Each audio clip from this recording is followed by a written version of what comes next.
चीज़ों को देखने की क्षमता सुंदरता की चीज़ हो सकती है, लेकिन यह एक अभिशाप भी हो सकता है। और जबकि यह एक कंकाल की तरह दिखता है, यह सिर्फ एक फूल है और यह सिर्फ एक नल है। इसलिए ऐसे लोग हैं जो अनायास निंद की तरह तर्क देते हैं कि हम वास्तव में चीज़ों को वैसे नहीं देखते हैं जैसे वे हैं, हम चीज़ों को वैसे देखते हैं जैसे हम हैं। जिसे मैं धोखे का चार्ट कहता हूँ वह यह है कि हमारी आंखें उन चीज़ों की तलाश करेंगी जो उन्हें तथ्य की पुष्टि कराती है, जिन्हें हम स्थापित करना या साबित करना चाहते हैं। यह हमें उन चीज़ों की तलाश कराने का झुकाव देता है जिन्हें हम हासिल करना चाहते हैं, बजाय चीज़ों को इम्पार्शियल रूप से देखने के।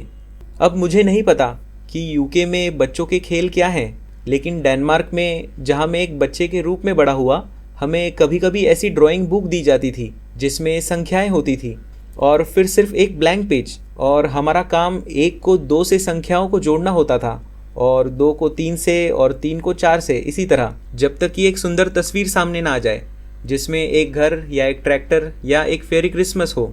इसलिए जब हम टेक्निकल एनालिसिस में शामिल होते हैं तो यह हमारे लिए इतना लंबा खिंचाव नहीं होता है कि हम एक हाई को दूसरे हाई और तीसरे हाई से जोड़ना शुरू कर दें, और हम भविष्य में एक लाइन का अनुमान लगाते हैं और हम इसे एक ट्रेंड लाइन कहते हैं।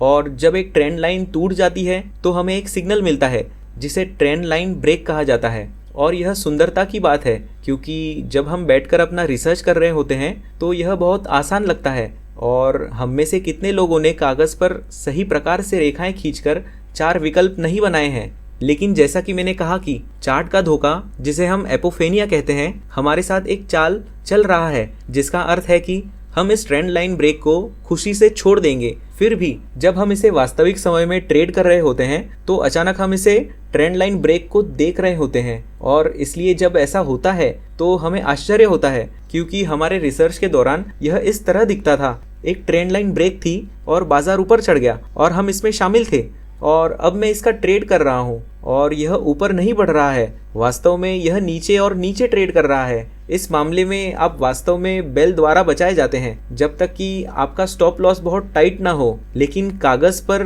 कई अच्छी स्ट्रेटजीज बनाई गई हैं जिन्हें वास्तविक समय में लागू करना पूरी तरह से असंभव है। ज्यादातर इसलिए क्योंकि अगर आप दोपहर 2:30 बजे से रात 9 बजे तक डाउ जोन्स इंडेक्स को देख रहे हैं तो वहाँ 78 5 मिनट की कैंडल्स हैं और आपको उनमें से हर एक पर दबाव डालने की जरूरत है, अन्यथा आप उस सही ट्रेंड लाइन ब्रेक को मिस कर सकते हैं जो आपको बाजार को ऊपर या नीचे ले जाने में सक्षम बनाता है। इसलिए कई चीज़ों पर मैं चार्ट के बारे में विश्वास करता हूँ, लेकिन कई चीज़ों पर मैं विश्वास नहीं करता हूँ और मैं इसे अज्ञानता कहता हूँ।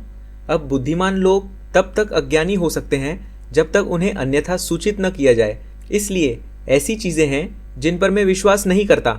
मैं सोलमेट्स में विश्वास नहीं करता, मैं कुंडली में विश्वास नहीं करता, मैं निश्चित रूप से यह नहीं मानता कि पृथ्वी सपाट है, और मैं निश्चित रूप से यह विश्वास नहीं करता कि perfect system, perfect indicator, perfect chart pattern जैसी कोई चीज़ें हैं। यह बस मौजूद नहीं है। इसलिए मुझे लगता है कि यह समय है कि हम ट्रेडिंग को उसके वास्तविक रूप में अपनाएं।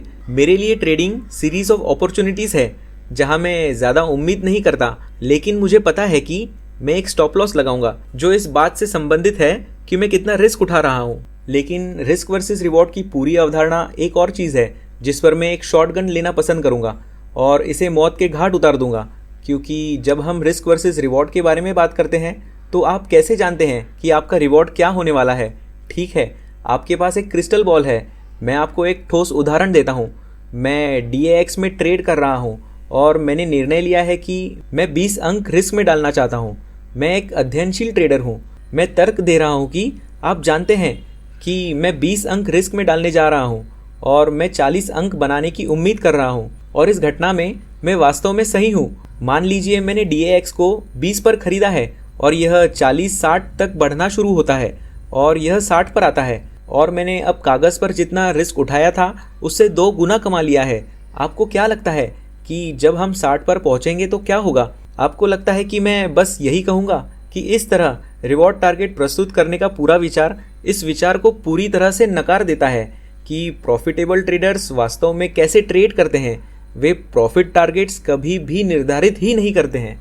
इसलिए मेरी ट्रेडिंग एक बहुत ही सरल फिलॉसॉफी पर आधारित है और मेरा मानना है कि अच्छे ट्रेडर्स वास्तव में प्रॉफिटेबल ट्रेडर्स होते हैं। उनके पास एक फ़िलॉसफ़ी होती है जो 70, 80, 90% ट्रेडर्स से बहुत अलग होती है, और इस पर मैं कुछ समय बिताना चाहूँगा। लेकिन मुझे पता है कि मेरे पास मेरे ट्रेडिंग प्लेटफॉर्म से एक खुली पोजीशन है और मैं लगभग 70,000 पाउंड के प्रॉफिट में हूँ। अगर हम उसमें से कुछ नोट्स निकालते हैं और हमारा लाभ 700 पाउंड होता है, मैं पूरी तरह से स्पष्ट रूप से जानता हूँ कि अगर मैं यह कर सकता हूँ तो आप भी कर सकते हैं। और शुरुआत से ही मैंने इस आकार की ट्रेडिंग शुरू नहीं की है। मैं अपने मुंह में चांदी का चम्मच और एक विशाल विरासत के साथ ट्रेडिंग गेम में नहीं आया था। नर्सिंग और वैक्यूम में मरम्मत का दावा करने में इतना पैसा नहीं है। मुझे अपने तरीके से लड़ना पड़ा, लेकिन ट्रेडिंग के लिए एक बहुत ही केंद्रित और समर्पित दृष्टिकोण के माध्यम से मैं इस ट्रेडिंग आकार का निर्माण करने में कामयाब रहा हूँ। जब मैंने ट्रेडिंग शुरू की थी तब मेरा CMC मार्केट में अकाउंट था। मेरी हिस्सेदारी का आकार 2 पाउंड प्रति पॉइंट था, 3 पाउंड प्रति पॉइंट और फिर 5 पाउंड प्रति पॉइंट। और हर बार जब मैंने अपना ट्रेडिंग आकार बढ़ाया तो मुझे थोड़ी घबराहट महसूस हुई। मैं आज आपको यह उत्तर देने में मदद करना चाहूँगा कि आपकी ट्रेडिंग फ़िलॉसफ़ी क्या है और क्या वह ट्रेडिंग फ़िलॉसफ़ी वास्तव में आपके अपने सर्वोत्तम हित के साथ अलाइन है। देखें और मुझे इस प्रश्न का उत्तर देने में आपकी मदद करने दें।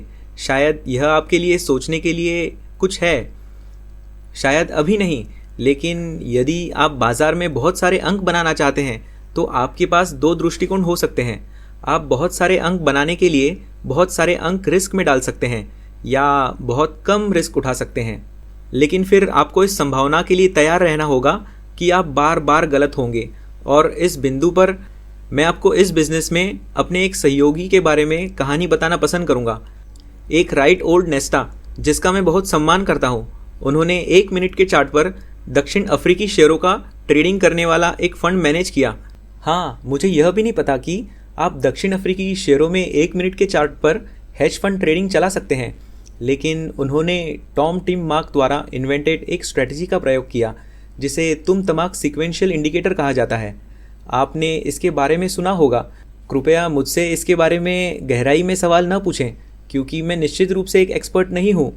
मुझे तुम तमाक सीक्वेंशियल इंडिकेटर के बारे में एक अल्पविकसित विचार है। हालांकि मुझे जो अविश्वसनीय रूप से ताज़ा लगा, लेडीज एंड जेंटलमैन, वह यह था कि मेरा दोस्त मुझसे बात कर रहा था कि आप जानते हैं, हमारे पास एक एफिशिएंसी थी जो 20% के आसपास थी। ऐसे समय में जब हम अच्छे रन पर होते थे तो हमारे पास 30 से 35% के आसपास एफिशिएंसी होती थी। इसलिए आप में से जो लोग प्रतिशत से परिचित नहीं हैं, मैं इसके बारे में बात कर रहा हूँ। इसका मतलब है कि वे आमतौर पर 100 में से 20 बार ही सही थे। आप एक ऐसा सिस्टम का ट्रेडिंग करने के बारे में कैसा महसूस करेंगे जहां आप 100 में से 80 बार गलत हैं?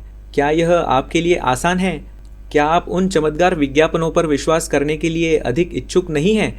जब भी आप कुछ गूगल करते हैं तो वे विज्ञापन जो आपको 90% एफिशिएंसी या 100% एफिशिएंसी का दावा करेंगे, या इस प्रणाली के साथ आप कभी नहीं हारेंगे।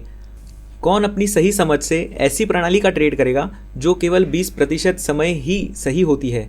फिर भी मेरे मित्र ने ऐसा किया और वे बहुत सफल हुए, इस हद तक कि उन्होंने कहा कि अब यह हो गया, हम अब युवा नहीं रहे, हमने पर्याप्त धन कमा लिया है, चलो अपना सब कुछ लेकर धूप वाले तटों पर चले जाएं, हमने अपना काम कर दिया है। मैंने उनसे पूछा कि क्या आपको इससे परेशानी होती है? उनके पास 20% की एफिशिएंसी थी और उन्होंने कहा कि ऐसा क्यों होगा? हमने जो छूट दी थी वह यह थी कि जब भी बाज़ार हमारे पक्ष में नहीं जाता था तो हम तुरंत बाहर निकल जाते थे। जब आप वहाँ बैठे होते हैं और दिन ब दिन घंटे दर घंटे अपनी पोजीशंस बनाते हैं, उम्मीद करते हैं, प्रार्थना करते हैं कि बाज़ार पलट जाएगा, वे नहीं करते।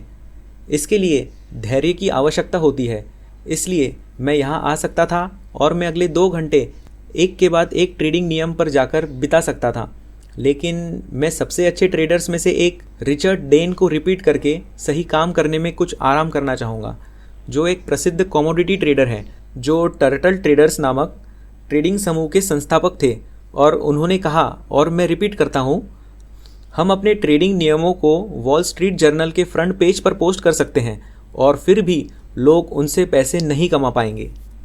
तो सबसे अच्छी बात जो मैं अगले 2 घंटे में कर सकता था जो शायद 2 घंटे का लंबा बंधन नहीं है बल्कि 1.5 घंटा है, वह है आपके सामने एक आईना रखना। और अगर आप सोना चाहते हैं तो हर हाल में सो जाइए, यह बिल्कुल ठीक है। मैं इसके साथ रह सकता हूँ। मेरे पास पहले भी ऐसे लोग हैं जो सो गए हैं। यहाँ कोई विशेष व्यक्ति उस टिप्पणी के लिए अपेक्षित नहीं है। मैं एक आईना दिखाना चाहता हूँ। लेडीज़ एंड जेंटलमैन, मैं आपको दिखाना चाहता हूँ कि आप वास्तव में कौन हैं, व्यक्तिगत नहीं बल्कि एक आदमी के अनुभवों के आधार पर, जिसने हर एक दिन सुबह 7 बजे से रात 9 बजे तक बिताया, क्योंकि मेरे पास करने के लिए और कुछ नहीं था। आपको व्यक्तिगत रूप से नहीं बल्कि एक पूरे के रूप से। मैं एक दशक तक हर एक ट्रेडिंग दिन में 12 से 14 घंटे ट्रेड करते हुए देखना, आपकी गलतियों को देखना, आपको वहाँ बैठे देखना, उम्मीद करना कि आपकी पोजीशन सुधर जाएगी, आपके स्टॉप लॉस को और दूर ले जाना ताकि आप स्टॉप आउट ना हो जाए, आपके मुनाफे को इतनी जल्दी काट देना, क्योंकि प्रॉफिट लेकर कौन दिवालिया हो सकता है। हाँ, आप हुए हैं। आप बार बार दिवालिया होने में कामयाब रहे हैं क्योंकि आप हमेशा प्रॉफिट पर झपटते रहे, क्योंकि आप डर को नहीं समझते थे। आप नहीं समझते थे कि आपके दिमाग में क्या चल रहा था। और मैं खुद को छोटा नहीं कर रहा हूँ, आप जानते थे। और अब मैं ये आपसे नीचे की बात नहीं कर रहा हूँ। मैं वास्तव में आपको ट्रेडिंग को एक बहुत ही अलग नज़रिए से दिखाने का प्रयास कर रहा हूँ, जिसे आपने शायद पहले भी संबोधित किया है। यह सब जागरूकता से शुरू होता है। हर सुबह मैं वेइंग मशीन पर जाता हूँ और मैं इस प्रवृत्ति को नोटिस करता हूँ कि मैं भारी और भारी हो रहा हूँ, और इसलिए मैंने शुरू किया। मुझे यकीन है कि आप लोगों को यह समस्या नहीं है। आप जैसे हैं वैसे ही बढ़िया हैं, लेकिन हमें बेकन सैंडविच और क्या क्या पसंद है। और मैं वेइंग मशीन पर नीचे देखता हूँ और मैं पिछले महीने और उससे पहले के महीने की तुलना में थोड़ा भारी हो गया हूँ। इसलिए आप जानते हैं कि मैं सामान्य दृष्टिकोण अपनाता हूँ। जैसे मैं एटकिंस आजमाता हूँ, मैं फिबोनाची आजमाता हूँ, मैं कीटो आजमाता हूँ, मैं स्टोकेस्टिक आजमाता हूँ, मैं पैलियो आजमाता हूँ, मैं बॉलिंजर बैंड आजमाता हूँ, मैं वीकेंड का कोर्स करता हूँ। क्या मैं यहाँ आपको समझा पा रहा हूँ? मैं आपकी नींद पर भार नहीं डालना चाहता, या तो मुझे इसे मनोरंजक बनाना पसंद है, लेकिन मेरे पास वास्तव में एक महत्वपूर्ण संदेश है कि सच्ची प्रॉफिटेबल ट्रेडिंग इस जागरूकता से शुरू होती है कि आप कहाँ गलत हो रहे हैं। और इसलिए ऐसा हुआ कि मैंने इस ऐप पर साइन अप किया। इसमें बहुत ज़्यादा पैसे नहीं लगे, 4 महीने के लिए 10 पाउंड, और वहाँ मैं देखता हूँ कि मैं क्या खाता हूँ, और यह काफ़ी मज़ेदार है। इसलिए यह पिछले सप्ताह हुआ कि मुझे एक बीफ स्टिक पेश किया गया। अब मैं बहुत बार मांस नहीं खाता।